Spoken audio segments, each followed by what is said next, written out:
আপনারা সকলেই জানেন আগামী 5 জুন উপজেলা পরিষদ নির্বাচন, সেখানে আমি মহিলা ভাইস চেয়ারম্যান পদপ্রার্থী। আমরা আসলে টোটাল 10 জন ক্যান্ডিডেট, এখানে 4 জন চেয়ারম্যান প্রার্থী, 4 জন ভাইস চেয়ারম্যান, আমরা 2 জন মহিলা ভাইস চেয়ারম্যান প্রার্থী। তো আমরা 10 জন প্রার্থী আসলে সকলেই যার যার জায়গা থেকে যোগ্য।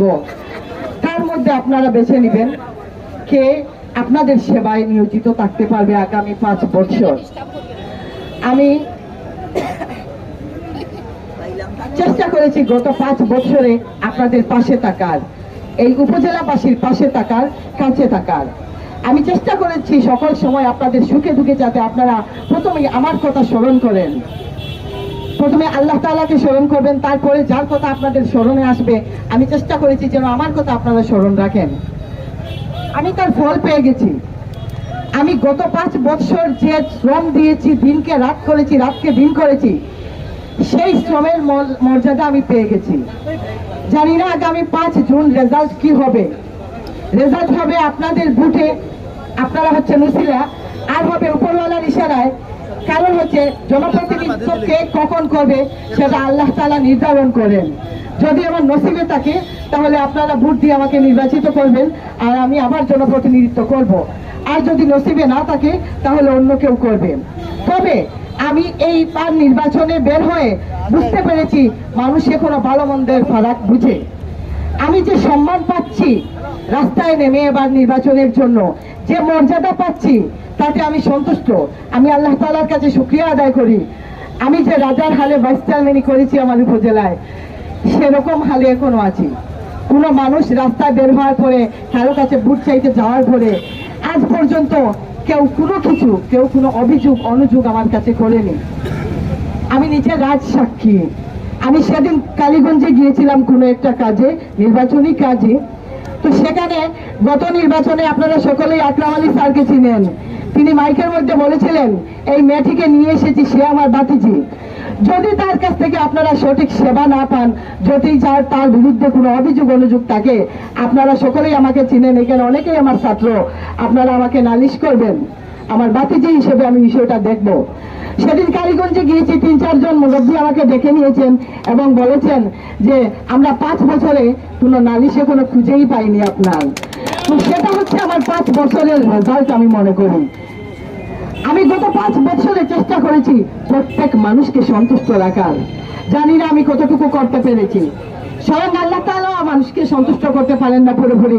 যার 2 কোটি টাকা আছে সে চাইবে তার 5 কোটি টাকা কেমনে হবে। তো মানুষের কোনো সন্তুষ্টি নেই। আর আমি তো তার একটু সাধারণ বান্দা, আমি কতটুকু করতে পারবো জানি না। আমি চেষ্টা করেছি গত 5 বছরে কোনো মানুষের যেন ফোন বাকি না থাকে। যত মানুষ আমাকে রিং করেছে আমি তাদের ফোন রিসিভ করেছি।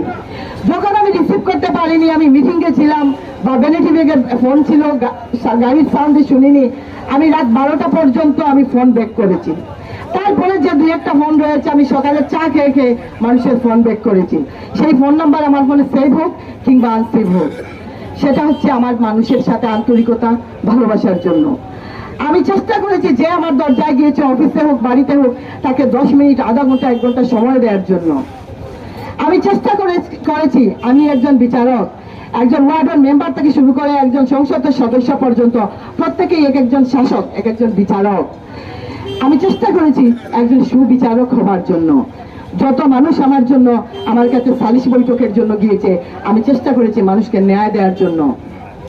আমি আল্লাহ তাআলা হাজির নাজির করে আমি বিচার করেছি। আমি কোনো সময় আগামী ভোটের চিন্তা করিনি। গত 5 বছরে আমি যত সালিশ বৈঠক করেছি, সকল প্রতিনিধি এমন বৈঠক করেন না। কারণ জনপ্রতিনিধিরা সবচেয়ে বেশি ক্ষতি হয় তাদের, মানুষ বলে, যারা সালিশ বৈঠক করে তাদের। কিন্তু আমি সেদিকে তাকাইনি। আমার সব সময় মনে হয়েছে আমি যখন বিচারক হয়েছি তাহলে আমি বিচার করবো, হাতে নেব, এবং আমি ন্যায় দিতে পিছনে যাইনি। আমি যতটা বিচার করেছি তার মধ্যে কিছু কিছু বিচারে মানুষ তার পক্ষে বিচার যায়নি, তারপরে একদিন আমাকে গিয়ে বলেছে রায় আমার পক্ষে যায়নি, ভোট কিন্তু আপনাকে দেব। আমি বলেছি কি জন্য আমাকে দেবেন? বলেছেন আপনার রায়টা সঠিক ছিল, আমি রাতে চিন্তা করে দেখেছি। তো আল্লাহ তো উপরে আছেন, তিনি সবকিছুর বড় সাক্ষী। আমি চেষ্টা করেছি আপনাদের সাথে সমন্বয় রাখার। এই বাবুর বাজারে প্রায় সকল ব্যবসায়ী, ক্রেতা বিক্রেতা অনেকেই আমাকে চেনেন। আমি চেষ্টা করি মাঝে মধ্যে বাবুর বাজারে, আমার আবার যে দোকানে বসে আড্ডা দেওয়া, চায়ের হোটেলে বসে আড্ডা দেওয়া, এগুলো একটু কম পছন্দ। খুব হলে আমি একটা বা দুইটা দোকানে উঠে একটা সালাম দেই, যাবার আসার রাস্তার গাড়িতে উঠার সময় যাদেরকে পাই সালাম দেই। প্রোগ্রামগুলো আমি অ্যাটেন্ড করি, প্রত্যেকটা প্রোগ্রাম আমি অ্যাটেন্ড করার চেষ্টা করেছি। আমি এ যাবৎ যত বরাদ্দ পেয়েছি, আমরা শুধু উপজেলা পরিষদে এডিপির বরাদ্দ পাই। এডিপির বরাদ্দ থেকে আমরা 80% দেই ইউনিয়ন পরিষদে, বাকি যে 20% থাকে তার 20%-এর 10% উপজেলা পরিষদের চেয়ারম্যান নেন, আর বাকি 10%-এর 5% দুই ভাইস চেয়ারম্যান নেন।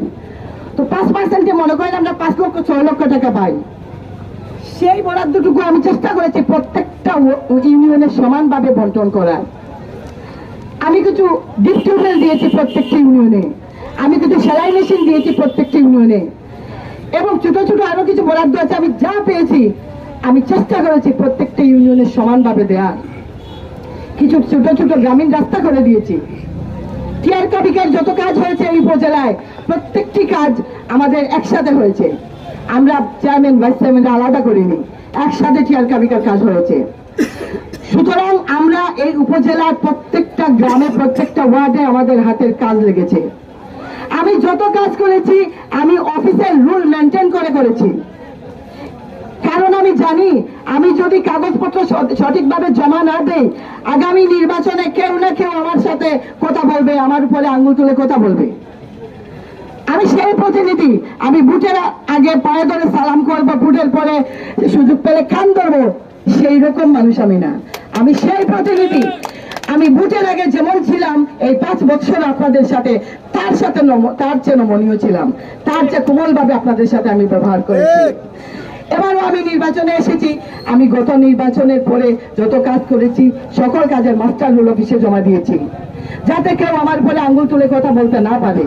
আমি পছন্দ করি না আমি কোনো কাজ করব আর সেই কাজে কেউ আঙ্গুল তুলে কথা বলবে, সেটা আমার মোটেও পছন্দ না। কারণ আপনারা জানেন আমার রক্তে আছে বীর মানুষের রক্ত, আমি একজন বীর মুক্তিযোদ্ধার সন্তান।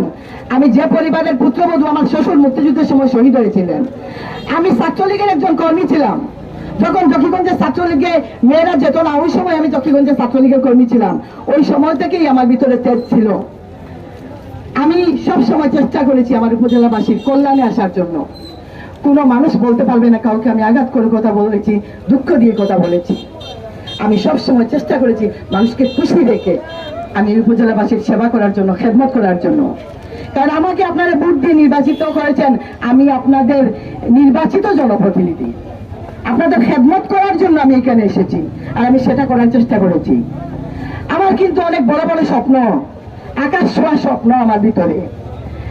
আমি চেষ্টা করব আগামী উপজেলা পরিষদে যদি আমি পাশ করি, আপনারা যদি ভোট দেন আর আমি যদি পাশ করি, যে বা যারাই আসুক না কেন 3 জনের মাধ্যমে এই পরিষদ গঠিত হবে, আমি তাদের সাথে মিলে এই উপজেলাকে একটা মডেল উপজেলা হিসেবে রূপান্তরিত করার আমার সেই বুদ্ধি, সেই বিবেক আমার আছে। কারণ আমি দুইবার এই 5 বছরের জীবনে ভারপ্রাপ্ত চেয়ারম্যানের দায়িত্ব পালন করেছি।